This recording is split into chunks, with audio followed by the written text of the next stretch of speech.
storyteller is a veteran who has been with us before. Her name is Delisa Seals. Delisa is head clerk at the Sebring Library. She's a writer, she's a poet, she's a minister, and she has just published a book of poetry entitled Clearing the Room.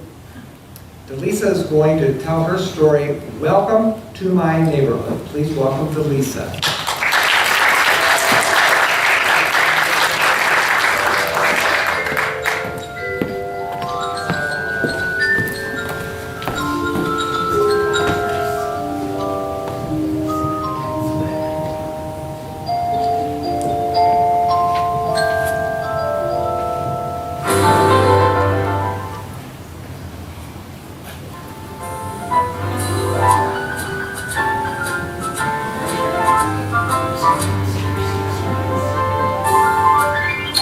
It's a beautiful day in this neighborhood, a beautiful day for a neighbor. Would you be mine? Could you be mine? It's a neighborhood. Hello, friends. If you would have asked me growing up if I had a normal childhood, I would have told you yes. In the summertime, we rode our bikes, and I went to school with and grew up with all the kids in my neighborhood. Nothing too weird, just a normal everyday in my neighborhood. We knew everyone. Let me introduce you. Welcome to my neighborhood. I grew up on the south side of Youngstown. I lived with my grandparents. I was the oldest of 4 kids. On the left of us was a family, a mother, a father, 5 girls, and they were the only white people in our neighborhood. The dad didn't like black people. When we would play in his neighborhood, when we would play in his grass, he would yell at us, "Get out of my yard," into slang word. My grandfather and him had many shouting matches in the front yard.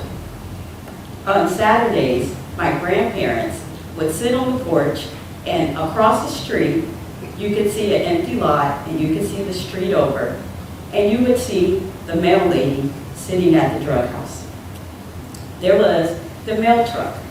She would go in, come out several hours later, go back downtown, and come back and do it again. This could go on for several days. My grandmother would look at my grandfather, and she would joke with him and say, "I guess we're not getting any mail today." After several days, we would see the mail truck stop at each house. She would get out of the mail truck with a huge stack of mail wrapped up in a rubber band. She would apologize, but never really explain why there was so much mail. My grandmother would just say, "Oh, it's okay. It's just junk mail," while she's passing the bills to my grandfather. And from this I learned that neighbors just stick together. In my neighborhood, that's what we did. We stuck together. Like when the guy who yelled racial slurs at you earlier in the day, wife comes knocking at our door in the middle of the night because he's in a drunken rage and she needs some place for her daughters to sleep. My grandmother never asked any questions. She just took them in, and she would call my sister and I down for a sleepover. And the mail lady, well, you just don't call and turn her in. She has a good government job with benefits. And if she didn't have a job, what would she do? She would probably be breaking into your home, taking the things that you've worked hard for.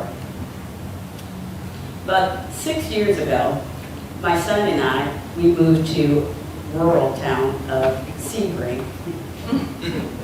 And it's reminiscent of the neighborhood that I grew up in. He gets to go to school with and grow up with kids that are right in the neighborhood. And he gets to see kids riding bikes every day. But years from now, he'll have his own definition of the neighborhood. He'll be sitting on his porch with his wife, and they'll be watching the mail lady who actually delivers the mail on time each day, and seeing the golf carts whizzing by. And he'll look at his wife and say, "It's just another normal day in this neighborhood."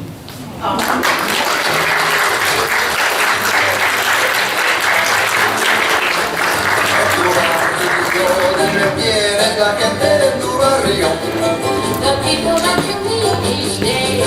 Ándale, ahora vamos a cantar del cartero.